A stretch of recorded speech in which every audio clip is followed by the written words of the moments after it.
সুপ্রিয় দর্শক, আমি আফজাল হোসেন, স্বাগত জানাচ্ছি সময়ের আলাপে। আমাদের আজকের অতিথি এ সময়ের অত্যন্ত জনপ্রিয় একজন নির্মাতা মাবরুর রশিদ বান্না ভাই। বান্না ভাই, আপনাকে স্বাগত জানাচ্ছি আমাদের সময়ের আলাপে। শুরুর দিকে একটু জানতে চাই, আপনি জুলাই গণঅভ্যুত্থানে একজন সক্রিয় যোদ্ধা ছিলেন। এখনও জুলাইকে বাঁচিয়ে রাখার জন্য যত ধরনের যুদ্ধ করা যায়, যে আপনি যে প্রক্রিয়ায় যুদ্ধ করতে চান বা করেন, সেটি কিন্তু আপনি জারি রেখেছেন। একটু জানতে চাই, আমাদের বাংলাদেশটা এখন কোন দিকে যাচ্ছে? আমরা কি আসলে ভালো আছি? ওকে, আসসালামু আলাইকুম। ফার্স্ট অফ অল যেটা বলতে চাই সেটা হচ্ছে যে একটা যুদ্ধ তো জয় হয়েছে, সেটা যে করেই হোক অনেক কষ্টের বিনিময়ে, এবং সেইখানে আমি আমার ভূমিকাকে অত্যন্ত নগণ্য হিসাবে দেখি। আমি নিজেকে খুব বড় কোনো যোদ্ধা হিসেবে ভাবি না। আমি মনে করি না যে আমি অনেক কিছু অ্যাচিভ করে ফেলছি। আমি এটাও মনে করি না যে আমি অনেক কিছু করে ফেলছিলাম যে কারণে এইখানে আমাকে এত গ্লোরিফাই করার কিছু আছে। আমি একদমই আমার জায়গা থেকে মানুষ হিসাবে, বাংলাদেশের নাগরিক হিসাবে আমার কাছে যেটা মনে হয়েছে ওই সময় রাইট কাজটা করা উচিত, সেই কাজটা করেছি। সো এখন যদি সেটাকে কেউ গ্লোরিফাই করতে পারেন, কিন্তু আমার এই প্রতিবাদটুকুকে যদি কেউ যুদ্ধ হিসাবে দেখতে পারেন, কোনো সমস্যা নাই। শেষ হয়নি যুদ্ধ, আবু সাইদ মুগ্ধ, এই কথা তো থাকবেই আমাদের জীবনে সবসময়। এটা সারা জীবনের জন্যই আসলে মিশে গেছে, তো সেই জায়গাটা থাকবে। এখন আবু সাইদ মুগ্ধ, আনাস, ইয়ামিন বা আমরা গোপী, ওয়াসিম, কাউকে তো ভুলতে পারবো না। মানে এটা তো একটা বিশাল বড় সাকসেস, তাদের রক্তের বিনিময়, তাদের জীবনের বিনিময়। আর যেই মানুষটা, যে পরিবারটা তাদের মানুষ হারিয়েছে, তাদের পরিবারের মানুষ হারিয়েছে, তারা জানে কষ্টটা কোথায়। তাদের পেইনের কাছে আমাদের পেইন বা আমাদের স্যাক্রিফাইস কিছু না। সো আমি ফার্স্টে ট্রিবিউট করতে চাই ওই মানুষগুলোকে যারা হচ্ছে জুলাই গণঅভ্যুত্থানে, জুলাই বিপ্লবে, কেউ বলে এটা বিপ্লব না, অনেকেই বলেন, কিন্তু আমি বলি এটা বিপ্লবেরই একটা অংশ। হয়তো এটা সেটা 10 বছর পরে হলেও হইতে পারে। সো বিপ্লব একটা চলমান প্রক্রিয়া। তো সেখান থেকে আমার কাছে মনে হয় যে সবার আগে আমার জুলাইয়ের যারা যোদ্ধা ছিলেন সত্যিকার অর্থেই, সেই মানুষগুলোকে আমি স্যালুট করতে চাই। সেটা আহত হোক, সেটা ফ্রন্টলাইনার হোক, অথবা ব্যাকলাইনার হোক, মিডল বেঞ্চার হোক, অথবা এবং যারা শহীদ হয়েছেন তাদের সকলের প্রতি আমার শ্রদ্ধা। আর দেশ একটু এই প্রসঙ্গে একটা প্রশ্ন করে রাখি, যে আপনি ট্রিবিউট জানাচ্ছেন যারা শহীদ হয়েছেন তাদের প্রতি, যারা আহত হয়েছেন তাদের প্রতি, কিন্তু অনেকেই বলছেন যে জুলাইটাকে, মানে জুলাইয়ের শহীদদের রক্তের সাথে অনেকে গাদ্দারি করছেন, জুলাইটাকে বিক্রি করা হচ্ছে, এই অভিযোগগুলো আসছে। এটার উত্তরটা আমি দিয়ে দিব, আমি এর মধ্যেই দিয়ে দিচ্ছি, সমস্যা নেই। আমার কাছে যেটা মনে হয়েছে আফজাল ভাই, সেটা হচ্ছে সাকসেসটা এত সহজ না আসলে। আপনি এমন একটা দেশের মধ্যে বসবাস করেন যেখানে নৈতিক শিক্ষা, এবং সবচেয়ে বড় বিষয় হচ্ছে নৈতিক শিক্ষার কোনো অবস্থান খুব একটা নাই। কারণ আপনি দেখেন দুর্নীতির জায়গা থেকে বাংলাদেশ কিন্তু সবসময় বরাবরই চ্যাম্পিয়নশিপ পেয়ে আসছে, এবং যেবারও second, third, fourth, fifth, seventh হয়েছে, সেইবারও কিন্তু আপনি যদি রেটিংসে দেখেন, যেবার চ্যাম্পিয়ন ছিল তার থেকেও বেশি রেটিংস পাইছে। অন্য দেশ একটু বেশি দুর্নীতি করে ফেলছে দেখে আমরা 7 বা 8 হয়েছি। হ্যাঁ, দুর্নীতি কিন্তু খুব একটা কমে নেই, দুর্নীতি বাড়ছে, এবং আপনি দেখবেন পাচার হয়েছে প্রায় $234 বিলিয়ন। সো এই $234 বিলিয়ন যদি দুর্নীতি হয়ে বাংলাদেশের মধ্যেও থাকতো, কেন আওয়ামী লীগ খারাপ সেটাকে আমি স্ট্রেট ফরওয়ার্ড কেন বলি? কেন আমি বলি বাল্ব খারাপ? এটার অন্যতম রিজন হইতেছে ওরা তো আসলে দুর্নীতিটা করে টাকাটা দেশে রাখে নাই, টাকাটা পাচার করে ফেলছে। তো আমার দেশের একদম সরাসরিভাবে ক্ষতিটা হয়েছে। সো সেই জায়গা থেকে আমার কাছে মনে হয় যে একটা উইন হয়েছে, কিন্তু সেই উইনটা পরিপূর্ণভাবে হয় নাই। কারণ হচ্ছে জুলাইয়ের স্পিরিটের অভাব ছিল, যেই মানুষগুলো আসলে ক্ষমতায় চলে আসছিল। এবং আপনারা জানেন যে সন্ধানে একটা বিশাল অংশ সবসময় রেডি থাকে আমাদের দেশে। এটাই হচ্ছে যে বললাম, নৈতিক শিক্ষার অভাব, এবং আমাদের সব কিছু শিক্ষা, পুরো দেশ স্বাধীনের পরে বাংলাদেশ 1971 সালে একটা বিশাল, মানে কি বলবো, যুদ্ধের পরে এরকম একটা এতগুলো মানুষের স্যাক্রিফাইসের পরে যেভাবে হওয়া উচিত ছিল সেটা তো হয়ে ওঠে নাই। সো শিক্ষা ব্যবস্থার একটা বড় ক্রাইসিস ছিল। সেই ক্রাইসিসটা আমরা জুলাইতে এসে আবার ভোগ করলাম। যে এটা 90-তে একবার ভোগ করছি, কিন্তু 90-এর আন্দোলনটাকে আমার 24-এর আন্দোলনের ধারে কাছে মনে হয় না। কারণ যদিও আমি এটাকে ছোট করছি না, গ্লোরিফাই করছি, কিন্তু যেই পরিমাণ প্রাণ এখানে গেছে, যেই পরিমাণ স্যাক্রিফাইস এখানে গেছে, 17 বছরের নিষ্পেষণ এবং বিভিন্ন ধরনের পিরিয়ডে যেই ক্রাইসিসটা ছিল, সো সেই জায়গা থেকে আমার কাছে মনে হয়েছে যে রেজাল্ট আরও ভালো আসা উচিত ছিল। রেজাল্ট আসে নাই, কারণ হচ্ছে যারা আসলে ক্ষমতার কেন্দ্রবিন্দুতে চলে গেছে তারা জুলাই স্পিরিটকে ধারণ করে নাই। তারা ওয়াসিমদেরকে বোঝে না, তারা বোঝে না ইয়ামিনদেরকে, তারা বেশিরভাগই, আমি সবার কথা বলবো না, তাদের বেশিরভাগ অংশই বোঝে না। এবং তারা হচ্ছে ধান্দাবাজ লোকগুলো, এবং সেই ধান্দাবাজ লোকগুলোর জন্যই যে আপনার কথাটা আসছে যে জুলাই আসলে সেল হয়েছে, অনেকেই সেল করছে, এবং ওকে, এখন সেল হয়েছে, কি করা যেতে পারে? আমরা যেটা করতে পারি, আমরা প্রতিবাদ করতে পারি, আমরা কথা বলতে পারি, সেই কাজটা আমার মতো মানুষগুলো হয়তো করে যাবে সারা জীবন। তাহলে মানে জুলাইটা টিকবে কিভাবে? জুলাই টিকবে যে আমাদের প্রতিবাদ করে কি জুলাই টিকবে? হ্যাঁ, অফকোর্স আপনার তো কনভারসেশন জারি রাখতে হবে। আপনি যদি ভীত সন্ত্রস্ত হন, এখানে ভিতর কিছু হওয়ার কিছু নাই। যেমন আমি স্ট্রেট ফরওয়ার্ড বলি, আমি যে পরিমাণ মৃত্যু পরোয়ানা নিয়ে মাথায় ঘুরি, মানে আমি ঘুরি এরকম মনে করি, কেন আমার কাছে মনে হয় যে একদিন আমাকে মরতেই হবে, ঠিক আছে? সো আজ হোক, কাল হোক, পরশু হোক, তরশু হোক, আমাকে তো একদিন মরতেই হবে। সো আমার যেদিন আসলে সৃষ্টিকর্তা, যেহেতু আমি বিলিভার, আল্লাহ আমার উপরে আল্লাহ আমাকে যেদিন নিয়ে যাওয়ার পরিকল্পনা করছেন সেদিনই আমি যাব। সো আমি মরলে আসলে মাথার চিরন্যতম অংশের হিসাবে মরতে চাই। আমি ওই জায়গাটায় মরতে চাই না যে আমি রং কিছু করতেছি না। আমার কাছে মনে হয় না, একবারও মনে হয় নাই যেই মানুষগুলো নির্বিচারে গণহত্যা চালাইছে তাদের বিরুদ্ধে আমি কন্টিনিউয়াসলি কথা বলে যাব। এবং এটার জন্য যদি আমার ব্যক্তিগতভাবে অনেক রিস্কের মধ্যে পড়তে হয়, আমি ওকে উইথ ইট, আমার কোনো প্রবলেম নাই এগুলো নিয়ে। এগুলো আমি আসলে খুব একটা বোধা করি না। আপনি প্রতিবাদ জারি রাখবেন, অনেকেই আরো প্রতিবাদ করবে, আমি একা না কিন্তু, না আরো অনেকেই করবে, আরো অনেকেই প্রতিবাদ জারি রাখবে। আমি যেটা বলতে চাচ্ছি যে এই এত বড় একটি গণঅভ্যুত্থান হলো, রক্তক্ষয়ী যেটি গণঅভ্যুত্থান, গণবিপ্লব যেটাই বলি, গণজাগরণ যেভাবেই বলি, হওয়ার পরে আপনি একটি সাংস্কৃতিক অঙ্গনে আছেন, সেই দিক থেকে কোনো পদক্ষেপ তো আমরা দেখলাম না। হ্যাঁ, কোনো গান দেখলাম না, কোনো কবিতা দেখলাম না, কোনো সিনেমা দেখলাম না। আপনি নাস্তা বানিয়েছেন, আপনি লাঞ্চ বানিয়েছেন, ডিনারও বানাবেন, কিন্তু এই দিক দিয়ে সরকারের তো কোনো পদক্ষেপ দেখলাম না। এবার আসেন, এখানে একটা গুরুত্বপূর্ণ আলাপে যাই। সেটা হচ্ছে যেটা কেন হলো না, এটাও একটা আলোচনা আছে। আবার হয় নাই একদম সেটাও না, প্রচার হয় নাই হয়তো। যেমন যেমন লাঞ্চটা আমার হয়তো সোশ্যাল মিডিয়াতে এক ধরনের ইনফ্লুয়েন্স আছে, সেই কারণে আমি আমার লাঞ্চটা, আমার নাস্তাটা নিয়ে আমি পৌঁছাতে পেরেছি, বা আমি হয়তো সরাসরি এই স্পিরিটটাকে ধারণ করি। দ্যাটস ওয়াই আমার কন্টেন্টটা মোর কি বলবো, এটা কানেক্টিং হয়েছে মানুষের সাথে। দ্যাটস ওয়াই মানুষ এটার সংখ্যায় বেশি দেখছে। এটার ক্লিপ কোটি কোটি কোটি কোটি ভিউ হয়েছে। এটার ইউটিউবে নাটকের যে ভিউ দেখেন, রাজনৈতিক কন্টেন্ট, পলিটিক্যাল ড্রামার এত ভিউ হইতে পারে এটা কেউ কল্পনাও করে নাই কোনোদিন, কিন্তু এটা হয়েছে। সো এটা কেন হয়েছে? এটা রিজন হচ্ছে যে এটা আমি ওই যে স্পিরিট থেকে করছি, আমার মন থেকে আসা কাজটা, আমার ভেতর থেকে আসা কাজটা। সো এখন সবাইকে ওই স্পিরিটটা ধারণ করবে। আপনি ফেক যদি করেন, আপনি ওটাকে ধারণ করেন না ভিতরে। শিল্প সংস্কৃতি এমন একটা বিষয়, আপনার ভিতরে এটা ধারণ করতে হবে, আপনি জিনিসটা করবেন। প্রথম গানটা হলো লাল জুলাই, সেটা কিন্তু করলাম আমি, ওসমান হাদি ভাই, তারপরে হচ্ছে রাহাত শান্তনু এবং সাফায়েত ভাই, মেজর সাফায়েত, রাহাত শান্তনু ভাই, আর ইনকলাব মঞ্চের হাদি ভাই। একদম স্ট্রেট ফরওয়ার্ড আমরা চারজন মিলে ফার্স্ট কাজটা করলাম হচ্ছে জুলাইয়ের পরে লাল জুলাই, প্রথম গান। তারপরে হলো দুটা কন্টেন্টই আমার। এরপরে আসলে গভর্নমেন্টের কাছ থেকে অনেক কিছু আশা করেছিলাম।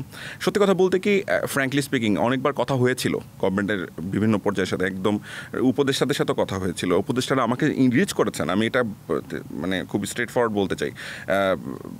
বর্তমানে যিনি তথ্য উপদেষ্টা মাহফুজ সাহেব, ওনার সাথে আমার কথা হয়েছিল একটা সময়। উনি তখন উপদেষ্টা হননি, নাকি হয়েছেন এরকম একটা সময়, আমি এক্স্যাক্টলি ভুলে গেছি। তো ওনার সাথে কথা হয়েছে, কিন্তু সামহাউ প্রজেক্ট নিয়ে কথা হয়েছিল, হয়ে উঠে নাই কেন আমি জানি না, আই ডোন্ট নো। হয় কি, আমরা যারা অনেক বেশি ভোকাল থাকি তাদের পেছনে সবসময় অনেক লোক লেগে থাকে। আমি যেটা ফিল করি সেটা হচ্ছে যে, ধরেন আমি একটা কথা বলছি, উনাকে হয়তো 5 থেকে আর 10 জন বলছে, আর বান্না তো ওই সমস্যা, বান্না তো এই করে, বান্না তো ওই রাজনৈতিক দলে বিশ্বাস করে। আমি যেই রাজনৈতিক দলে বিশ্বাস করি না কেন, আমি যেই মতাদর্শী বিশ্বাস করি না কেন, আমি আপনার জন্য রাইট কথাটা বলতেছি কিনা সেটা জরুরি। আপনি কি এটা দেখবেন আমি কোন রাজনৈতিক দল সাপোর্ট করি, নাকি আপনি এটা দেখবেন আমি রাইট কথাটা বলতেছি কিনা? তো আপনি যখন চিন্তা করবেন যে আরে ও তো ওই দল করে, আমি এই জন্য ওরা কাজটা দিব না, তাহলে তো আপনার আর হাসিনার অ্যাটিটিউডের মধ্যে পার্থক্যটা কই থাকলো? এরকম কি হয়েছে? আমার কাছে মনে হয় হইতে পারে। আমি বলতেছি না যে এটা হইছে, কারণ আমি তো আর অন্তর্জামী না যে আমি পড়ে ফেলছি। আমি তাহলে আপনাকে যেমন তথ্য উপদেষ্টা রিস্ক করেছে বা ওই লেভেলে কথা হচ্ছে, সাংস্কৃতিক উপদেষ্টার সাথে না, সাংস্কৃতিক উপদেষ্টার সাথে আমার কখনোই কথা হয়নি। আমার মানে উনি যখন উপদেষ্টা হলেন, সরার ভাই, যেহেতু উনি আমার ক্যারিয়ারের পেছনে ওনার একটা ওইরকম ভূমিকা না থাকলেও আমি ওনাকে ইন্সপিরেশন হিসেবে দেখি। আমি প্রথমে ইন্সপায়ার হই বাংলাদেশের হচ্ছে আমার বস, যিনি ইফতেখার আহমেদ ফাহামি, তাকে আমি সবসময় রেসপেক্ট করি। তারপরে আমি ফারুকী ভাইকেও কিন্তু রেসপেক্ট করি। অবশ্যই আমি তারেক মাসুদকে রেসপেক্ট করি।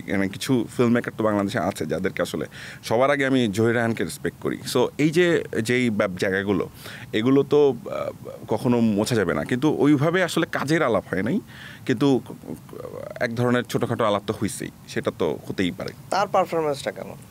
দেখুন এই 14 মাসে? দেখেন অনেক কিছু, আপনি কি ফারুকের হ্যাঁ, সাহেবের কথা মোস্তফা বলছেন? সরোয়ার ফারুকের কথা বলছি। আমি যদি স্ট্রেট ফরওয়ার্ড এখন বলি, সেটা হচ্ছে আমার কাছে ভালো লাগছে। আমি বলবো না যে অনেক কিছু করা যেত, হ্যাঁ, আরও অনেক কিছু, এটা সমালোচনা করাই যায়, করার জন্য করা, হ্যাঁ, এখন আরও করা যেত, আরও গোছানো যেত, আরও সুন্দর করে করা যেত। কিন্তু উনি যতটুকু করেছেন, বিশেষ করে ডকুমেন্টারিগুলো, আমি কিছুদিন আগে আয়নাঘরের উপরে একটা ডকুমেন্টারি দেখছিলাম, ইটস ওয়ান্ডারফুল। সো কিছু কাজ আছে যে কাজগুলো আপনাকে স্বীকার করতেই হবে যে কাজগুলো ভালো হয়েছে, সাহসিকতার কাজ হয়েছে। সো উপদেষ্টাদের মধ্যে অনেক উপদেষ্টাই ভালো কাজ করছেন, তার মধ্যে উনিও একজন, এটা নিয়ে কোনো সন্দেহ নেই। এখন কালচারাল যে ফ্যাসিজমের কথা আমরা বলি, এই ছায়াটা কি এখন রয়ে গেছে কিনা আপনার কাছে? হ্যাঁ, রয়ে তো যাবেই, এটা তো রয়েই গেছে। রয়ে না গেলে এটা কী করে? এই যে আজকে দেখলাম যে একজন লিস্ট করছে একটা, মানে একটা নাম দিয়ে, লালবদর গ্রুপ নামে একটা নাম দিছে, যে ইটস ভেরি ফানি। উনি একজন ভালো অভিনেতা এবং ওনাকে সবাই রেসপেক্ট করেন, কিন্তু হয় কি, ওই যে মানুষের মাথার মধ্যে, মগজের ভিতরে যখন মানে পোকা ঢুকে যায়, এবং সেই পোকাটা হচ্ছে খুবই মানে বিনাশী, মানে আপনার বিবেক নষ্ট করে ফেলে বা আপনার ব্রেইনের সেলসগুলো খেয়ে ফেলে, যেটা দিয়ে আসলে মানুষ ভাবে, চিন্তা করে যে কোনটা রাইট কোনটা রং, তখন আসলে এই প্রবলেমগুলো হয়। এই মানুষগুলো আসলে সাইকোলজিক্যালি একটু সিক, এই মানুষগুলো রয়ে গেছে অনেকেই, হ্যাঁ। সো আমার কাছে মনে হয়, যদি এই কথাটা আমি বলছি, এই কথার জন্য আমারও অনেকে গালিগালাজ করবে, আমি জানি এটার জন্য। So I don't care about that. কিন্তু মজা লাগে আমার কাছে যে মানুষ এখনও এত বড় গণহত্যা, আপনি একটা খুব ইন্টারেস্টিং জিনিস দেখেন, 71 সালের যে গণহত্যা হইলো, সেটার বিরুদ্ধে আপনি কথা বলবেন না? আমরা এটার বিরুদ্ধে না? তাহলে 2400 তো গণহত্যা হয়েছে, আমি সংখ্যা বলতেছি না, গণহত্যা হয়েছে। সো আপনি সেটার বিরুদ্ধে তো কথা বলা উচিত, বিবেক তো তাই বলা উচিত। আপনি একটা বলবেন না, তাহলে হয় কেমনে? দুইটাই বলবেন আপনি যদি রাইট হন। কিন্তু সেই অনুশোচনার জায়গা তো, যেটা আপনি শুরুতেই বললেন যে নৈতিক শিক্ষা, তাদের অন্তরে তো সেটা মোহর মেরে দিছে। আজকে যেমন ট্রাইব্যুনালের চিফ প্রসিকিউটর বললেন যে জুলাই আগস্টে প্রায় সারা দেশে 3,05,000 বুলেট ছোড়া হয়েছে, ঢাকা শহরে 90,000 বুলেট ছোড়া হয়েছে। মানে এত কিছু হওয়ার পরেও তাদের আওয়ামী লীগের মধ্যে তো কোনো অনুশোচনা নাই। একজন আর্মি অফিসার, উনি গুলি করতেন মানুষের মাথার মধ্যে, তার রক্তের ছিটা লাগতো, সে গরম অনুভব করতো, সেটা নিয়ে সে এনজয় করতো। সেই মানুষটাকে সাপোর্ট করে আমাদের কালচারাল ফ্যাসিস্ট লোকগুলো এখনো। Can you imagine? তাহলে সেই মানুষটা কি? আমি একটা মানুষের মাথার মধ্যে পিস্তলটাকে গুলি করব, তার রক্তের ছিটা আমার হাতে লাগবে, সেটাতে সেই মানুষটা অনুভব করবে একটা আনন্দ, সেই মানুষটাকেও সাপোর্ট করতেছে এখনো তথাকথিত শিল্পীরা। How come? এবং সেটার হুকুমদাতা কে ছিল? শেখ হাসিনা। তো আপনি শেখ হাসিনাকে কীভাবে ভালোবাসেন এখনো? তার বস, সে ইমিডিয়েট ডিরেক্ট বস। তা আপনি বসকে ঘৃণা করবেন না? তার খুনি কে? গণহত্যাকারী কে? দেখেন, আমার নাম আমি না ওই যে অর্ধেক কথা বলতে পারি না। আমার কথা হলো স্ট্রেট ফরওয়ার্ড কথা বলবো, যেটা বলবো সেটা স্ট্রেট ফরওয়ার্ড বলবো। I don't care about that. ওই যে প্রথমে আমি বললাম যে মরতে আমার একদিন হবেই। এখন মরার আগে আমি এখন মাথা নিচু করে মরবো না মাথা উঁচু করে মরবো, সেটা হচ্ছে চয়েস। আমার চয়েস হচ্ছে মাথা উঁচু করে মরার। ঠিক আছে? এই ধ্যান ধারণাটা থেকে মুক্ত হওয়া যায় কেমনে? কোথা থেকে? এই যে একজন খুনি, হ্যাঁ, তাকেই আমরা সমর্থন করছি, হ্যাঁ, বা তাকেই আওয়ামী লীগ সমর্থন করে যাচ্ছে এখনো, যে এখন যেগুলো হচ্ছে, বিচার আচার যাই হচ্ছে, এগুলো সব ষড়যন্ত্র, যে এই যে মানসিকতার থেকে আসলে এটা রোগ মুক্তির দোয়া আসলে। 17 বছর ধরে আপনি মানসিকভাবে অসুস্থ ছিলেন, আপনি রাতারাতি 17 দিনে বা 17 মাসে তো সুস্থ হতে পারবেন না? এটা কি খুব সহজ বিষয়? আর সবচেয়ে বড় কথা হচ্ছে কি জানেন, এটাকে ধরেন ক্যান্সার তো একটা রোগ, এটা ক্যান্সারও না, এটা অন্য কিছু, এটা অন্য কোনো একটা রোগ, যে রোগের আসলে নাম দেওয়া যেতে পারে। অনেক ক্রিয়েটিভ মানুষজন হয়তো আমার ইন্টারভিউ দেখবে, তারা এটাকে অন্য কোনো একটা রোগের নাম, সিনড্রোম দিতে পারে। যে রোগটা হচ্ছে এমন একটা রোগ, যেই রোগটা আসলে কোনো কিওর নাই আমার কাছে মনে হয়। এতদিনও যেহেতু কিওর হয় নাই, তাদের ওই রোগ মুক্তি ঘটে নাই মানসিকভাবে, সো এটা আর ঘটবে বলে মনে হয় না। তাদের মানসিকতা খুব একটা পরিবর্তন ঘটবে না। তবে সময়ের বিবর্তনে 5 বছর পর 7 বছর পরে এই বোকামিটা, বর্তমান আমি বলবো যে ছাগলামিটা, এইটা কমবে হয়তো কিছুটা। এখনও যারা মানে অনেক শিল্পীর নামে মামলা হয়েছে, যারা একবারে ফেরারি আসামির, যেটা বলি যে ফেরারি জীবনযাপন করতেছে। শিল্পী বলতে ধরেন, আমি যদি ফেরদৌসের কথাই বলি, উনি কই? বা চিত্রনায়ক রিয়াজের কথা বলি, উনি কই? ফেরারি, তাদের তো কোনো খোঁজ খবর নাই। উনি তো এটা তো ওনার বাই চয়েস, উনি পালাইছে দেশ থেকে, যেভাবে শেখ হাসিনা পালাইছে। একই তো একই না? আপনি, হ্যাঁ, ব্যাপারটা বুঝেন। আমি আপনার সাথে একমত যে একই তো, হ্যাঁ। আপনি এটা পার্থক্য করতেছেন কিভাবে? তারা কি সে ফেরদৌস কি এই এই সাহেব যে উনি কি ছিলেন না, এই সংসদের এমপি ছিলেন না? হ্যাঁ। উনি জানতেন না উনি ভোট পেয়ে নির্বাচিত হন নাই? তো মানুষের অধিকার কেড়ে নিচ্ছেন উনি জানতেন না? পিলখানা হত্যাকাণ্ড হয়েছে উনি জানতেন না? উনি জানতেন না যে কি শাহবাগের আন্দোলনের নামে কি হয়েছে? উনি জানতেন না? উনি শাপলার ঘটনা জানতেন না? উনি বাচ্চাদের আন্দোলনের কথা, যে নিরাপদ সঞ্চালন আন্দোলনের কথা জানতেন না? উনি জানতেন না কথা? ওনারা কি জানতেন না যে কোটা আন্দোলনের কথা? তারপরে না এসে আরেকটা কোটা আন্দোলনে যে পড়লো। ওই যে আপনি যে নিরাপদ সঞ্চালন আন্দোলনের সময় যে বাচ্চাগুলোকে পিটাইছেন, যাদেরকে অন্ধ করছেন, যাদেরকে বড় বড় হেলমেট লিগের লোক দিয়ে আপনি যে দাবড়াইছেন, ওরাই বড় হয়ে আপনাদের উপর রিভেঞ্জটা নিচ্ছে। আমি কোথায় আশাবাদী এই জায়গাটা একটু বলি। সেটা হচ্ছে বুমার্স, সবাইকে আমি বলতেছি না, ডোন্ট টেক মি রং, বুমার্সদের দিয়ে এবং মিলেনিয়ান্স একটা বিশাল অংশ, মিলেনিয়ান্সের মধ্যে আমিও পড়ি, এটা একটা জেনারেশন, যারা বোঝা তারা অবশ্যই বোঝেন। এদের একটা মিলেনিয়ান্সের সবাই না, একটা বড় অংশ, বুমার্সের একটা বড় অংশ, এদেরকে দিয়ে কিচ্ছু হবে না, কিচ্ছু হবে না এদেশের। ঠিক আছে, আশাবাদের জায়গাটা কথা জানেন, জেনজি কিন্তু এই জেনারেশন কিন্তু ফল ডাউনটা করাইছে। এই জেনারেশন কিন্তু এরকম একটা বর্বর চরম অত্যাচারী একটা মানুষকে, একটা স্বৈরশাসককে, একটা চরম গণহত্যাকারীকে গদি থেকে নামাইছে, লাথি মেরে নামাইছে, স্ট্রেট ফরওয়ার্ড বলা যেতে পারে, পালাইছে তাদের ডরে। এই জেনারেশনটাই নেক্সট জেনারেশন, যারা হচ্ছে পাওয়ারের কি হবে না হবে, এবং এই জেনারেশনের পরের জেনারেশন ওরা আরও বেশি সচেতন থাকবে। কারণ আপনি দেখেন, ইন্টারনেট বন্ধ করে দিয়ে আপনি কিন্তু জিততে পারেন নাই। আপনার ইন্টারনেট আবার খুলতে হয়েছে, আবার মারা খাইতে হয়েছে। এমন একটা জায়গা, এখন তো ধরেন স্টারলিংকও চলে আসছে, এখন তো ভালো হয়েছে একদিক দিয়ে ভালো।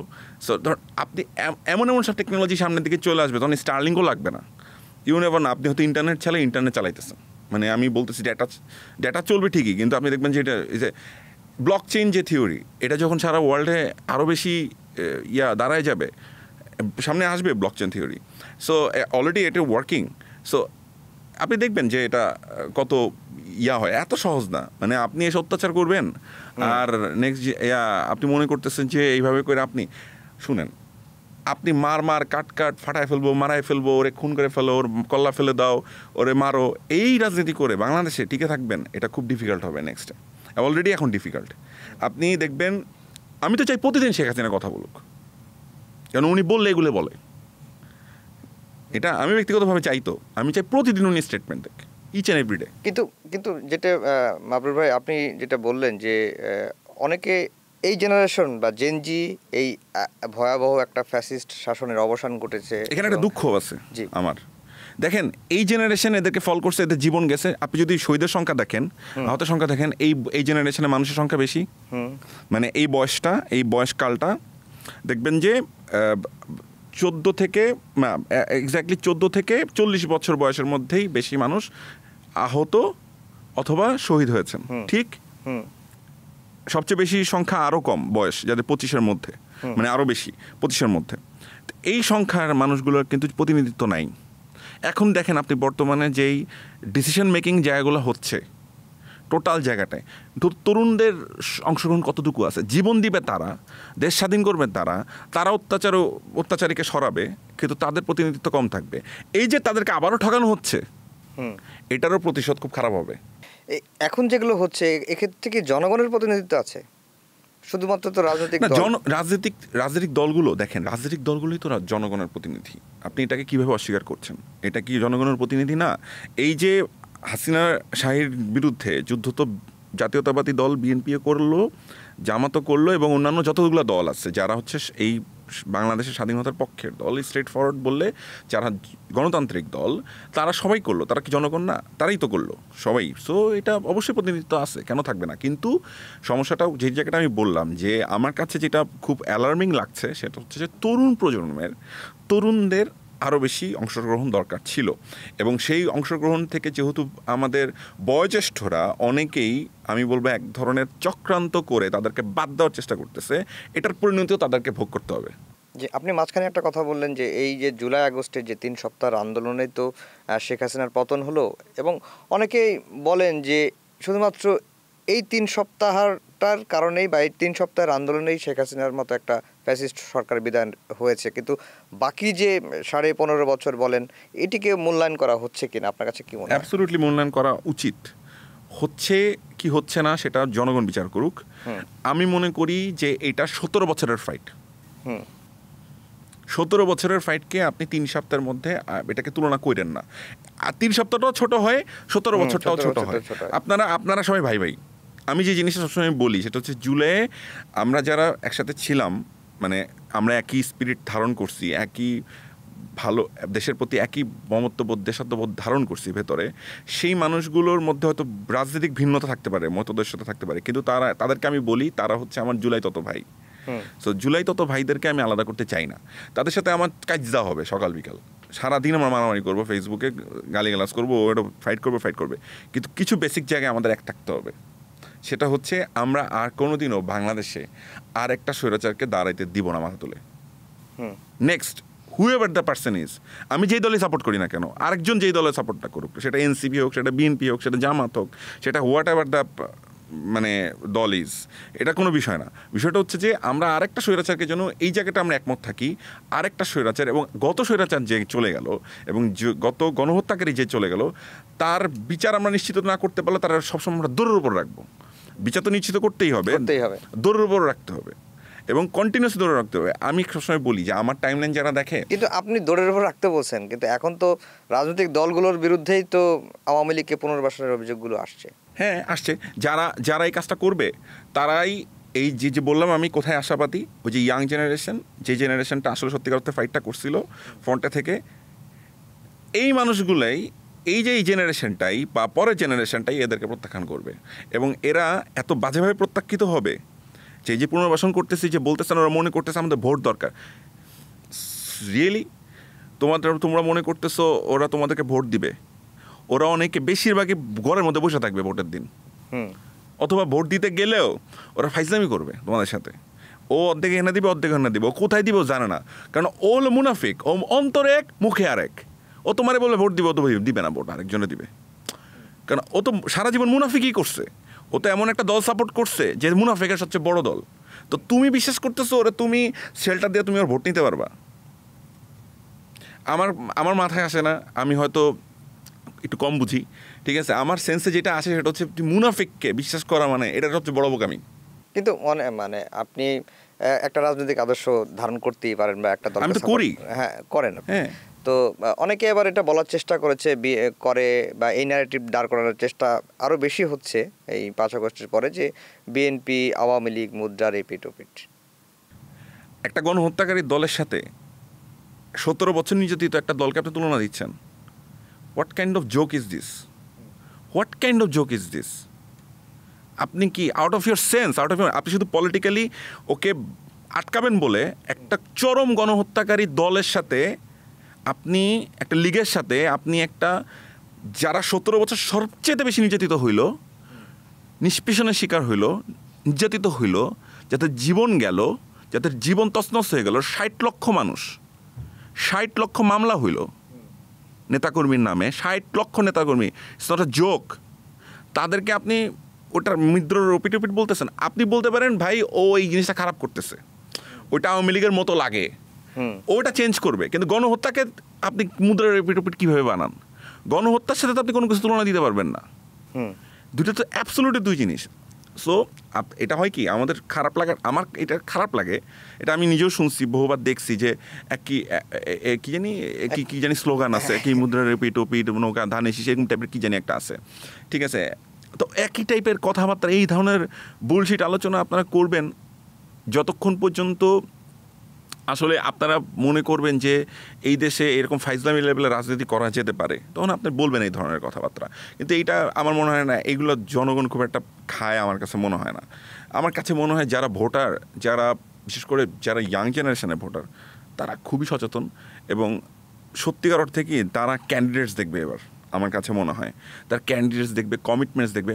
দেখেন পোলাপান জোহরান মামদানিরে চিনে, আমি যেটা ভাইব ফিল করি, জোহরান মামদানি এটা চিনে ওরা। সো ওরা জোহরান মামদানির ক্যাম্পেইন দেখে, ও আপনার গুনবে, আপনার আপনার আপনার ওই ওই টাইপের দিবেন। আপনি মনে করতে পারেন আচ্ছা ও তো চাঁদপুরের ছেলেটি, ও হয়তো নাও বুঝতে পারে না ও রাস্তায় নামছিল হাসিনার বিরুদ্ধে, ও না বুঝলে নামতো না। আচ্ছা ও তো নোয়াখালীর ছেলেটি, ও তো যশোরের ছেলেটি, ও তো নাও বুঝতে পারে। নো, ও অনেক ভালো বোঝে, ওরও ইন্টারনেট আছে। আপনারা যেটা করছেন, আমাদের বয়োজ্যেষ্ঠরা যেটা করছে খুব টেকনিক্যালি, সেটা হচ্ছে শিক্ষা ব্যবস্থাকে কখনোই খুব একটা গুরুত্ব দেন নাই। যদি এই দেশে শিক্ষা ব্যবস্থা গুরুত্ব থাকতো তাহলে আমাদের কর্মশক্তি, আমাদের যে জনশক্তি তারা আরও স্ট্রং হইতো, আমাদের ইয়াং জেনারেশন আরও বেশি সচেতন হইতো, আমাদের মানুষ এত সচেতন হইতো, রাজনৈতিকভাবে সচেতন হইতো। একটা জাতিকে আপনি রাজনৈতিকভাবে অসচেতন রাখার সবচেয়ে বড় পদ্ধতি হচ্ছে তাদেরকে আপনি অশিক্ষার মধ্যে রাখবেন, বিবেক বন্ধ করে ফেলবেন। অশিক্ষা দিলেই তো হইলো, তো পড়াশোনা যত কম করানো যায়। হাসিনা তো এটাই করছে। এখন বর্তমান রাজনৈতিক প্রেক্ষাপটে সবচেয়ে বড় দল বিএনপি, তারপরে আছে জামাত, গণ অভ্যুত্থানের অন্যতম শক্তি এনসিপিও, তারাও রাজনীতি করছে। তো অনেকেই রাজনৈতিক বিশ্লেষক বা অ্যানালাইসিস করে যেটা বলছেন যে বিএনপি অনেকটা এখন পর্যন্ত ব্যাকফুটে আছে আর জামাত ফাইটিং পজিশনে। আপনার কাছে কি এটা মনে হয়? কে করছে জরিপটা? না, অনেকেই বলার চেষ্টা করছেন ওই যে বিশেষ করে ডাকসু এবং জাকসু নির্বাচনের পরে এই আলাপটা উঠছে আর কি। ওকে, এটা যদি কেউ মানে আমি জানি না এটার অথেন্টিকেশন কি। আমার মনে হয় এই প্রশ্নের উত্তরটা ব্যালটের মানে বাক্সে যখন মানুষ ভোট দিবে, আফটার দ্যাট নির্বাচনের একটা রেজাল্ট আসবে, যেই রেজাল্ট আসবে সেই রেজাল্ট সবাই দেখবে। আমি কোনো গণক নই, প্রথমত আমি আন্দাজে কোনো কথা বলতে পারবো না যে অমুকে বলেছে আমাকে এটা, তমুকে বলেছে আমাকে এটা। আমি যেটা বুঝি সেটা হচ্ছে, ধরেন আমি একটা এক্সাম্পল দিচ্ছি, যে কোনো দল, সেটা আওয়ামী লীগ ব্যতীত, বাল ব্যতীত, তারা যদি রাইট কাজটা করে আমি রাইটটাকে এন্ডোর্স করতে রাজি আছি। ব্যাপারটা বোঝেন। লাস্ট আপনারা অনেকেই তারেক রহমান সাহেবের, হ্যাঁ, জনাব তারেক রহমানের ইন্টারভিউটা দেখেছেন অনেকেই। উনি যে কনভিকশন, যে পরিমিতিবোধ, যে শব্দচয়ন, যেই পরিমাণ রাজনৈতিক ভব্যতা, সভ্যতা মেনটেন করে কথা বলেছেন, এটাকে কি জেনারেশন দেখে নাই? এটাকে কি ভোটাররা দেখেন নাই? সো লিডারশিপ, টপ লিডারশিপটাকে বিশ্বাস করতেই হবে। টপ লিডারশিপ, উনি যে একটা বিশাল বড় পাওয়ার হোল্ড করেন ওনার দলের ভিতরে, এতে কারো সন্দেহ নাই। তো যেই মানুষটা এত সুন্দর করে কথা বলতে পারেন, যেই মানুষটা এত সুন্দর করে পজিটিভলি কথা বলতে পারেন, তার বিরোধী দলের যাকে যেই মহিলা সবচেয়ে বেশি নির্যাতন করলো তাকে, তার পরিবারকে, তার মাকে, তার ভাইকে সে দেখতে পাইলো না, এত কষ্টের কথা, ইমোশনাল কথাগুলো বললো, তার নামটা একবারও নেয় নাই কিন্তু পুরো ইন্টারভিউতে। খেয়াল করে দেখেন, দিস কল ম্যাচিউরিটি। এবং বেগম জিয়াও তো যখন পতন হলো তখন, এটা হচ্ছে, এটাকে বলে হচ্ছে আমি বলি royal, this is royal thing. এটা ব্লাডে থাকতে হয়। আপনি এটা জিয়াউর রহমানের পার্সোনালিটি দেখেন। আপনি একটা কথা বলছিলেন, দেশকে ভালোবাসতে হলে জিয়াউর রহমানকে ফলো করতে। অফকোর্স আমি এটা সবসময় বলি, এটা আমি সারা জীবনই বলবো। তো জিয়াউর রহমানকে যারা পড়াশোনা করছেন, দেশকে ভালোবাসেন, দেশকে ভালোবাসার সাথে যদি ইন্সপিরেশন চান তাহলে জিয়াউর রহমানকে একটু পড়েন, একটু স্টাডি করেন। আপনি শুধু দেখবেন যে আপনি যেই জিনিসটা চাইছেন সেই মানুষটা এই মানুষটার মধ্যে ছিল। আমাদের দুর্ভাগ্য, তাকে আমরা বেশি দিন পাইলাম না আমাদের জীবনে। মানে আমাদের এই মানুষটা যদি হয়তো 15 বছর বা 20 বছর যদি ক্ষমতায় থাকতে পারতো, অ্যাটলিস্ট 10 বছর যদি ক্ষমতা থাকতে পারতো, দেশের চেহারা অন্যরকম হতো। হয়তো মাহাথির মোহাম্মদ যে বিপ্লবটা মালয়েশিয়াতে করেছিল, সেটা হয়তো বাংলাদেশেই হতো অনেক আগে। এখন বিএনপির এখন কি করা উচিত আগামী নির্বাচনকে কেন্দ্র করে? আপনার কোনো পরামর্শ? দেখেন, আমি তো বিএনপির মুখপাত্র নই প্রথমত, ঠিক আছে? আমি বিএনপি সাপোর্ট করি, হ্যাঁ, এবং একজন সমর্থক হিসেবে আমি সমর্থক হিসেবে যেটা বলতে পারি, দেখেন বিএনপির অনেক নেতারা আছেন বড় বড়, তারা অনেক বেফাস মন্তব্য করেন, যেটা জেনারেশন পছন্দ করেন না, ঠিক আছে? অনেক সময় অনেক বেফাস মন্তব্য করে, এবং আমি সবার কথা বলতেছি না, একটা অংশ যাদের কথা আপনারা আবার একটা চালাকি করেন এখানে, এটা কাটবেন না দয়া করে। হ্যাঁ, সেটা হচ্ছে আপনারা একটা চালাকি করেন, আপনারা ওই নেতাদেরকে ডেকে বারে আনেন ইন্টারভিউতে। ইভেন আপনার সাথে আমার কথা হচ্ছিল, আপনি প্রথম দুজনের নাম বলছেন, ওনারা কন্ট্রোভার্সিয়াল কথা বলবে দেখে আপনারা আনছেন তাদেরকে, এবং কন্ট্রোভার্সি হয়েছিল। আপনারা দেখেন, এটা আপনারা মিডিয়ারা, এটা আমাদের মিডিয়া দুষ্টামি, এবং এটা বিএনপিকে বুঝতে হবে যে মিডিয়া কিছু দুষ্টামি করে, কিছু ফাইজলামি করে, কিছু ইত্রামিও করে। সেই জায়গাটা আপনারা পাটা দিয়েন না। আপনাদের পার্সনগুলো ঠিক হওয়া উচিত, কারা মুখপাত্র আসলে ট্রুলি বিএনপির কথা বলবে। যেই লিডারশিপরা প্রপারলি কনস্ট্রাকটিভ কনভারসেশন করে, শুধুমাত্র ব্যাশিং না করে প্রতিপক্ষকে, কনস্ট্রাকটিভ কনভারসেশন কীভাবে দেশটাকে সামনে আগায় নিয়ে যাওয়া যায়, যেটা তারেক জিয়া করেন। ব্যাশিং করেন না, কনস্ট্রাকটিভ কনভারসেশন করেন, ঠিক সেই মানুষগুলোকে আপনাদের সামনে আনা দরকার। কিন্তু সেই মানুষগুলো আনবে না, কারণ ভিউ কম হয় মানুষ। এখন আপনি 17 বছর ধরে মানুষের পড়াইছেন হলো সকাল বিকাল রাত, সকালে ঘুম থেকে উঠিয়া নেগেটিভিটি, দুপুরে খাইতে যাইবার সময় নেগেটিভিটি, বিকালে হাঁটিবার সময় নেগেটিভিটি, গার্লফ্রেন্ডের সাথে ডেট করিবার সময় মারামারি নেগেটিভিটি, ঝগড়া নেগেটিভিটি, ঠিক আছে, বাবা ছেলেকে বকিতেছে, মেয়েকে বকিতেছে, ঠিক আছে, এই তো নেগেটিভিটি। এই নেগেটিভিটি জাতির মধ্যে আপনারা মিডিয়া কি করতেছে, এটাকে পজিটিভলি জিনিসটাকে পুশ না কইরা যত নেগেটিভ আছে সব নেগেটিভগুলোর সামনে নিয়ে আসতেছে। আমি যদি সকাল বিকাল শুধু নেগেটিভ দেখাইতে থাকি তাহলে চেঞ্জ হবে কেন? মিডিয়ার তো রেসপন্সিবিলিটি অনেক বেশি। আপনি দেখেন বেশিরভাগ ক্ষেত্রেই দেখবেন নেগেটিভ আলোচনা, সব নেগেটিভ আলোচনা। আপনি দেখবেন এই যে বিএনপির ক্ষেত্রেও এটাই হয়েছে। আমি দেখছি যে যেই মানুষগুলো কনস্ট্রাকটিভ কথা সবচেয়ে বেশি ভালো বলেন, যেই নেতারা, অনেক দুর্দান্ত নেতা আছে যারা অনেক চমৎকারভাবে কথা বলে, অনেক দুর্দান্ত কর্মী আছে, সমর্থক আছে যারা বিএনপির পক্ষে অনেক পজিটিভ মেসেজ দিতে পারে, তাদেরকে মিডিয়ার সামনে আনা কম।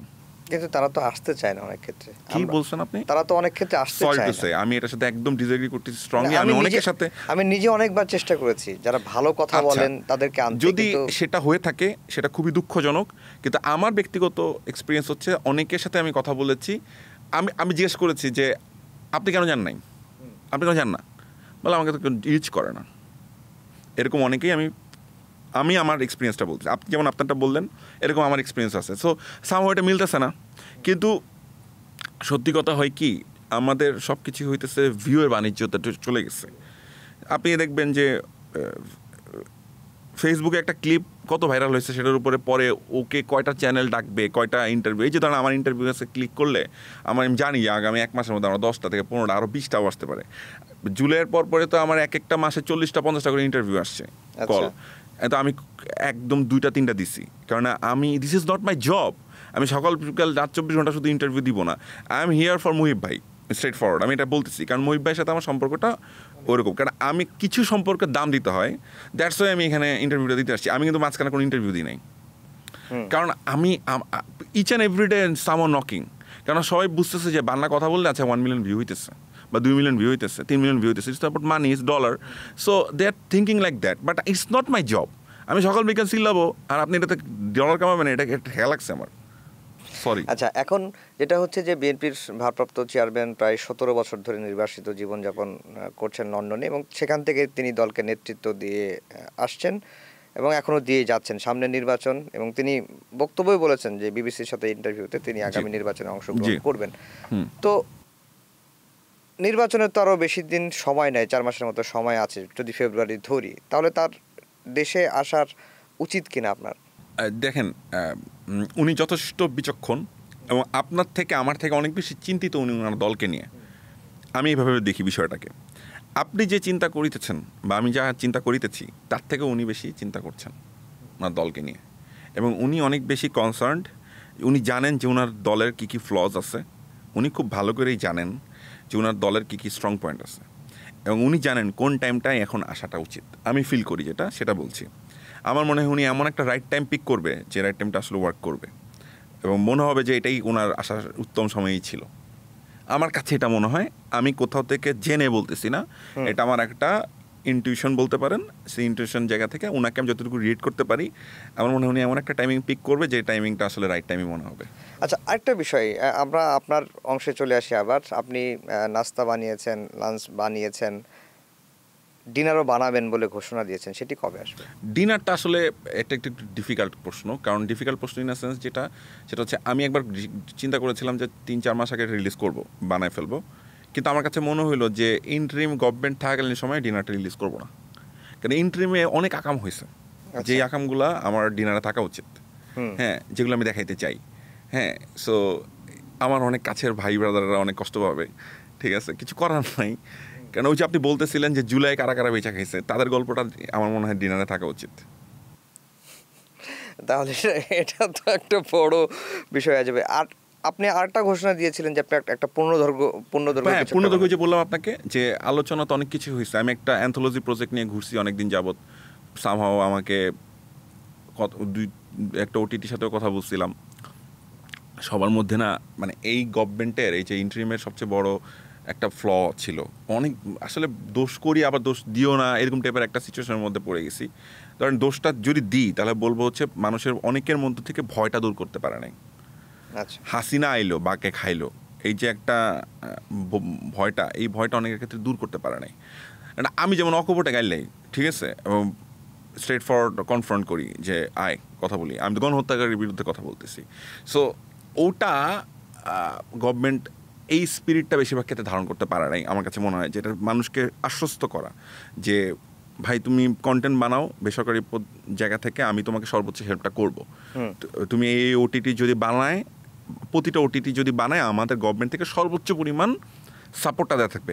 শুধু টাকা দিয়ে না, সাপোর্ট দেওয়া, যে তোমার কি লাগবে বলো আমি দিচ্ছি তোমাকে, তোমার এইটা পারমিশন লাগবে আমি এনে দিচ্ছি। যদি ওটিটিগুলোকে বলা হইতো, চ্যানেলগুলোকে বলা হতো যে ধরেন সময় টিভিকে বলা হইতো যে 3টা ডকুমেন্টারি বানাবে অ্যাবাউট জুলাই, নির্মোহভাবে কোনো একটা দলকে সার্ভ করে না, নির্মোহভাবে একটা ডকুমেন্টারি, যা যা লজিস্টিক সাপোর্ট প্রয়োজন বা যা যা পারমিশন প্রয়োজন আমরা সব তোমাদেরকে দিব, যার ইন্টারভিউ দরকার সেটাও আমরা ব্যবস্থা করে দিব। যদি এই কাজগুলো করতো, আমার ধারণা অন্যান্য চ্যানেলগুলো সব একই কাজ করতো। এটা তো আপনার একটা দূরদৃষ্টির ব্যাপার। আমি ভাবতাম যে প্রতি মাসে একটা করে ডকুমেন্টারি কেন হইল না, কারণ এতগুলো চ্যানেল একটা করে ডকুমেন্টারি বানালে কতগুলো ডকুমেন্টারি হয়। সময় টিভি একটা নিউজ চ্যানেল, রাইট? তো এরা তো কয়েকদিন পর পর প্রতিদিনই এরা কন্টেন্ট বানাচ্ছে। একটা প্রপার ডকুমেন্টারি প্রতি মাসে একটা ডকুমেন্টারি 15 মিনিটের 10 মিনিট ডকুমেন্টারি বানানোর কাছে কোনো ব্যাপার। নেট্রো নিউজ যদি পারে, নেট্রো news is a very good, Taslim Khalil ভাই দুর্দান্ত কাজ করতেছে, উনারা যদি পারে তাহলে বাকিরাও পারবে। তো বাকিদের হয়তো ওই যে ভয়টা বাঘে আইলো, আবার হাসিনা যদি আইসা পড়ে তাহলে কী হবে, ওইটা হয়তো থাকতে পারে তাদের মধ্যে। ওই যে আশ্বস্ত করাটা, ওইটা হয়তো হয়ে ওঠে নাই, যেই কারণে কন্টেন্ট বানানো হয়ে ওঠে নাই। কিন্তু এটা সাহসের ব্যাপার ছিল, যারা এটা দায়িত্বে ছিল তারা সেই সাহসটা দিতে পারে নাই। আমার কাছে মনে হয়েছে তারা সেই সাহসটাও দিতে পারে নাই, সম্মানটুকু করতে পারে নাই। আমার কাছে মানে সম্মানটাও জরুরি। মানে আমি আপনাকে রেসপেক্ট করি কিনা, আপনি আমার হোস্ট, আপনার সাথে আমার প্রথম আজকে দেখা হলো, মুখোমুখি কথা হলো, 2 মিনিট কথা বলে 3 মিনিটের সময় আমরা লাইভে চলে আসছি, কথা বলতেছি, ঠিক আছে? এখন আমি আপনাকে 3 মিনিটের মাথায় এসে রেসপেক্ট করলাম কিনা, আমার মনে হলো যে এই মানুষটা ঠিক আছে কথা বলতেছে, নিশ্চয়ই উনি না বুঝলে এখানে বসেন নাই আমার সাথে, উনি আমার সম্বন্ধে কিছুটা জেনেই বসছেন। সো এই যে রেসপেক্টটুকু করাটা, আপনি যদি সবাইকে উড়াই দেন যে আমি সবচেয়ে বেশি বুঝি সবচেয়ে কম বুঝতে, তাহলে তো হবে না। আমি যা বুঝি আপনিও তাও বুঝতে পারেন। আপনি যদি মানে এই অন্তর্বর্তীকালীন সরকারের পরে ডিনারটা যদি বানান বা পূর্ণদৈর্ঘ্য কোনো চলচ্চিত্র কিছু বানান, সেই ক্ষেত্রে এই যে জুলাই গণঅভ্যুত্থানের ক্রেডিট নিয়ে যে জ্ঞানজামটা, ওইটাটা কীভাবে সলভ করবেন? ক্রেডিট নিয়ে সলভ তো হয়েই গেছে আমার কাছে মনে হয়। যারা এটাকে এখনও পেঁচায় তারা বাটপার, একদম স্ট্রেট ফরওয়ার্ড বাটপার। আমি 2টা উদাহরণ দিই, একটা উদাহরণ দিই প্রপার। হ্যাঁ, আমি যেই দলটা সমর্থন করি সেই দলের লিডারের কথাটাই বলতেছি, তারেক রহমান সাহেবের কথা। উনি কী বলছেন? জনগণের, ছাত্র জনতার, জনগণের, মানুষের, মাদ্রাসার ছাত্রদের দিয়ে শুরু করলেন, বললেন, কথা শুরু করলেন, তারপরে বললেন হচ্ছে গৃহিণীদের, মানে নারীদেরকে উনি নিয়ে আসলেন। সবার কাছে সবার কথাই তো বলা হইলো, কাকে বাদ দেওয়া হয়েছে ক্রেডিট থেকে? নিজে শুধু ক্রেডিটটা নেন নাই। ওনাকে যখন বলা হয়েছে আপনাকে তো মাস্টারমাইন্ড বলছে আই এম নট, বলছে না? সো এটাই হচ্ছে, ওই দলের যদি আর কেউ বলে যে আমার ক্রেডিট, ও তো বিশ্ববাটপার। বা ওই অন্য কোনো দলেরও যদি অন্য কেউ বলে যে আমার ক্রেডিট, সেও বাটপার। সবচেয়ে বড় দলের, বাংলাদেশের রাজনীতিক সবচেয়ে বড় দলের সবচেয়ে বড় লিডার যে কথা বলে ফেলছে যে যেটা সাধারণ জনগণের ক্রেডিট, তাহলে এরপরে কি আর কোনো কথা থাকা উচিত? এরপরে যদি কেউ বলে থাকে ওই দলের থেকেও, তাহলে বুঝতে হবে সে কন্টিনিউয়াসলি সে একটা ওই যে 1971 বেচা খাওয়া কিছু ভুয়া মুক্তিযোদ্ধা যেরকম, এরকম কিছু পাবলিক আছে যারা হইতেছে গেছে। আমি প্রথমেই আমার সম্বন্ধে আপনি যখন বলছেন আমি যোদ্ধা, আমি জুলাইয়ের ফাইটার, এই আমি কি বলছি ভাই আপনাকে? আমি বলছি আমি নাথিং। আমি এখনও তাই বলতেছি, আই এম নাথিং। আমার কাছে আমার বিবেক আমাকে বলছে এই কাজটা করা উচিত, এই কথাটা সত্যটা বলা উচিত, আমি বলছি। এটার জন্য আমাকে অনেক ক্রেডিট পাইতে হবে, আমার এই লাগবে, আমার ওই লাগবে, আমার এই খাইতে হবে, ওই খাইতে হবে না। আমি তো আল্লাহর রহমতে খায়া পড়ে বেঁচেই ছিলাম। কম হয়েছে না বেশি হয়েছে সেটা ভিন্ন আলাপ, যে আমি আরও বেশি পেতে পারতাম এটা ভিন্ন আলাপ। আমার জীবন আরও বেশি, কিন্তু আমার জন্য রিজিক যতটুকু নির্ধারিত তার থেকে বেশি তো আমি পাবো না। আপনি মুক্তিযুদ্ধকে বেঁচে খাওয়ার কথা বললেন যে অনেকেই বেঁচে খেয়েছে, বিশেষ করে আওয়ামী লীগ তো মুক্তিযুদ্ধটাকে নিজের এটা সম্পদ শুধু বানিয়ে বেচা খায় না, ফেলেছিল। রস কষা এটারে এটারে মানে এই এবং মহান মুক্তিযুদ্ধটারে এটারে নিজস্ব সম্পত্তি বানায় ফেলছিল। 72 থেকে 75-এর বিষয়গুলো নিয়ে আপনি বেশ আমি সোচ্চার। আমি স্ট্রং এটা নিয়ে কথা বলতেছি, অনেকদিন ধরে বলতেছি আমি। তো এটা নিয়ে আপনি বলছিলেন যে প্রপার ডকুমেন্টেশন হয় নাই, না, এটা কি করা উচিত? এটা ইন্টারিমের একটা বড় ফল্ট, এটা আমি প্রথম থেকেই বলি। 72 থেকে 75-এর ডকুমেন্টেশন যদি প্রপারলি হইতো, doctor Amartya Sen Nobel prize পেয়ে গেল। ওই সময় দুর্ভিক্ষ যে প্রাকৃতিক ছিল না, মনুষ্য সৃষ্টি ছিল, মানে মানুষের মিসম্যানেজমেন্ট। ওই সময় কে ছিল ক্ষমতায়? শেখ মুজিবুর রহমান। শেখ মুজিবুর রহমানের ক্ষমতায় থাকাকালীন সময়ে মিসম্যানেজমেন্টে দুর্ভিক্ষ শুধুমাত্র প্রাকৃতিক কারণেই হয় না, মানুষের মিসম্যানেজমেন্টও হয়। এই থিওরি দিয়ে উনি নোবেল প্রাইজ জিতছেন। অস্বীকার করেন, খুঁজে দেখেন আমি ঠিক বলতেছি না ভুল বলতেছি। এক বেকুব বিদেশ থেকে বৈশা বৈশা শুধু চিল্লায়, সে আমার নিয়ে বলছে আমার সে 72 থেকে 75 সে আমার পড়াবে। ঠিক আছে, আমি শুধু এই কথাটা বললাম, এই কথাটা ভুল, এটা ডিবাং করে দেয়। নিজু মজুমদার নাকি? নামটাও মিনি না মুখে, কেননা তারে তারে মানে সাইজ করার জন্য আমাদের অনেক ছোট ভাই আছে, তারাই এনাফ। সো এই কিছু জায়গায় আছে যেখানে আলাপ দেওয়ার দরকার নেই, আমি মনে করি। আচ্ছা, শেষ প্রশ্ন আমার নিজেরই জানার খুব আগ্রহ, কারণ আমি নিজেও আপনার একজন ফ্যান। ময়ূরকে বারবার বলি আপনার কথা, এবং এই শুধুমাত্র শোয়ের আগেও আপনার সাথে অনেকবার, তার সাথে অনেকবার কথা হয়েছে যে বান্না ভাইকে আমার ভাল লাগে, তার কথাবার্তা, স্ট্রেট ফরওয়ার্ড কথাবার্তার কারণে। যদি জুলাই গণ অভ্যুত্থান নিয়ে পূর্ণদৈর্ঘ্য কিছু হয়, এখানে মানে মেইন চরিত্রে কে থাকবে? জুলাই গণ অভ্যুত্থান নিয়ে মেইন চরিত্র জনগণ থাকবে। আমি কোনো একটা নির্দিষ্ট লিডারের উপরে ফেলবই না, জিনিসটা প্রশ্নই ওঠে না। আমি অনেককে দেখাবো। আপনি কি দেখেন, আবু সাইদকে তো অস্বীকার করতে পারবেন না, মুগ্ধকে অস্বীকার করতে পারবেন না, ওয়াসিমকে অস্বীকার করতে পারবেন না, আনাসকে অস্বীকার করতে পারবেন না, ইয়ামিনকে অস্বীকার করতে পারবেন না। আপনি গোপীকে, যে বাচ্চা মেয়েটা খেলতেছিল, তাকেও আপনি রিয়া গোপকেও আপনি সরি আমি নামটা মিস্টেক করে ফেলছিলাম, ঠিক করলাম, রিয়া গোপকে, থ্যাংক ইউ। সো রিয়া গোপকেও মানে অস্বীকার করতে পারবেন না। সবচেয়ে বেশি ক্রেডিট তো আপনি শহীদদেরকে দিবেন, তো ওইটাই দিব আমি। লিডার আমি আমার শহীদদের ভাইদেরকে বানাবো, আমার বোনদেরকে বানাবো। যদি লিডারশিপ কারোকে দিতেই হয়, আমি ফুল লিডারশিপ তাদেরকে দিয়ে দিব। আপনি দেখবেন যে আমার গল্পের মূল লিডারশিপে তারাই আছে। আমি অন্য কোনো জীবিত ব্যক্তিকে আমি হয়তো দেখাবো, কোনো জীবিত ব্যক্তিকে হয়তো দেখাবো যে তার ভূমিকা এটা ছিল, কিন্তু খুব গ্লোরিফাই করে সব ক্রেডিট তারা দিয়ে দিলাম, এই কাজ করব না আমি। সরি, আমি কোনো রাজনৈতিক পারপাস সার্ভ করে আমি জুলাই অভ্যুত্থান, যেটার বিরুদ্ধে আমি সবসময় কথা বলি, যে জিনিসটা আমি অন্যায়ের বিরুদ্ধে কথা বলি, সেটা হচ্ছে জুলাইকে বিক্রি করে খাওয়া, বেচে খাওয়া, সেই কাজটাই তো আমি করতে দিব না। আমি তো আমার ক্ষেত্রে নিশ্চয়ই করব না। মান্না ভাই, আপনি একটি দলের সমর্থক। হ্যাঁ, আনুষ্ঠানিকভাবে মানে সক্রিয় কর্মী বা সক্রিয় কর্মী না, আমি নেতাও না, আমি সক্রিয় কর্মীও না। হওয়ার ইচ্ছা আছে কি? ও আচ্ছা, এটা গুড কোশ্চেন। এটা আমার অনেকেই করছে ব্যক্তিগতভাবে, যে বানা ভাই আপনি তো বক্তৃতা দিচ্ছেন এরকম একটা স্টেজে। আমার কাছে কি কোনটা বিউটিফুল লাগে জানেন? বিউটিফুল লাগে এই জিনিসটা যে জুলাইয়ের প্রাপ্তির মধ্যে এটা একটা প্রাপ্তি মানুষের, যে সাধারণ একজন সমর্থককেও আপনি সুযোগ করে দেন একটা স্টেজে সবচেয়ে বড় লিডারের সামনে কথা বলে দেওয়ার। এটাই বিউটি। এটা অন্যান্য রাজনৈতিক দলেও হয়তো কম বেশি হয়, এটা ভালো। এটা ছিল না জুলাইয়ের আগে। ছিল, আমরা দেখতাম অনেক ইনফ্লুয়েন্সাররা খাড়াইতো, একটা মাঝখানে একজন মধ্যমণি দাঁড়ায়া উনি কেলাইতো আর বলতো আপনার রান্নাটা খাইতে খুব ইচ্ছা করতেছে, গরু মাংসটা একটু বেশি করে আপনি কষান, বেশি না অল্প কষান, ঠিক আছে? সো এসব আলাপ করলে আবার একটা মানুষের উপরে চলে যায়, দুইটা মানুষের উপর চলে যায়।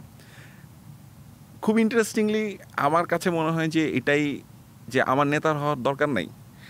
আমি যদি রাইট কথাটা বলতে থাকি, নেতা রাইট কথা বলার জন্য নেতা হওয়ার কোনো প্রয়োজন আছে, এটা আমি একদমই বোধ করি না।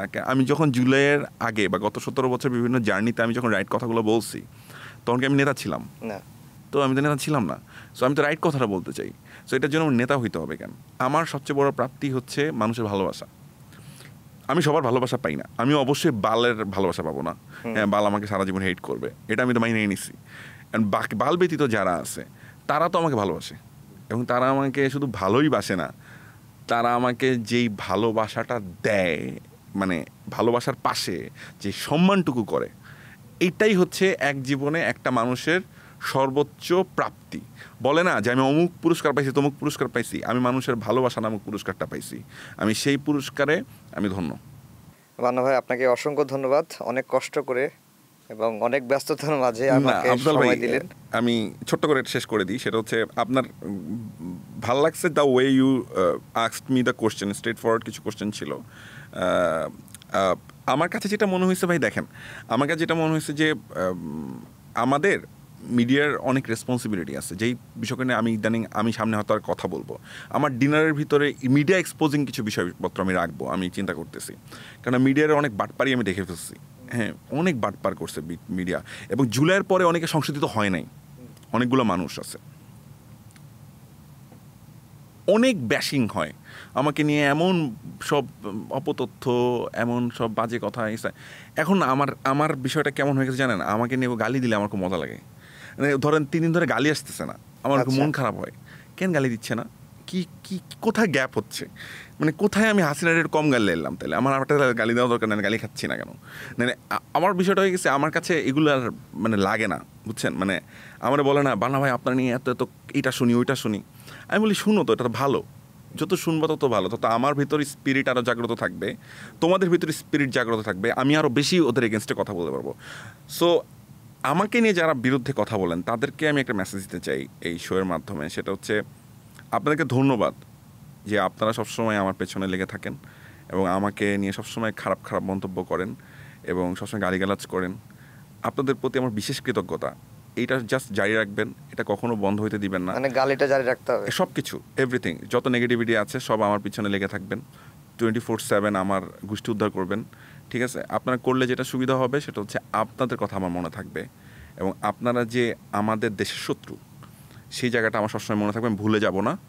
এবং আমি আমার জীবন দিয়ে হলো আমি সর্বোচ্চ ফাইটটুকু করে যাব আপনাদের জন্য, আপনারা জন্য এই দেশে আর কোনোদিন মাথা তুলে দাঁড়াতে না পারেন কোনোভাবে, রাজনৈতিকভাবে। সেটার ব্যবস্থা করার জন্য মাবরুর রশিদ বান্না একজন নয়, 10 লক্ষ মাবরুর রশিদ বান্না, 10 কোটি মাবরুর রশিদ বান্না দাঁড়ায় যাবে। জি। বান্না ভাই, আপনাকে আবারও অসংখ্য ধন্যবাদ জানিয়ে শেষ করছি। দর্শক, আমাদের সঙ্গে আজকে আলোচনায় ছিলেন এ সময়ের অত্যন্ত জনপ্রিয় একজন নির্মাতা মাবরুর রশিদ বান্না। আজকের মতো এখানে শেষ করছি আমাদের সময়ের আলাপ।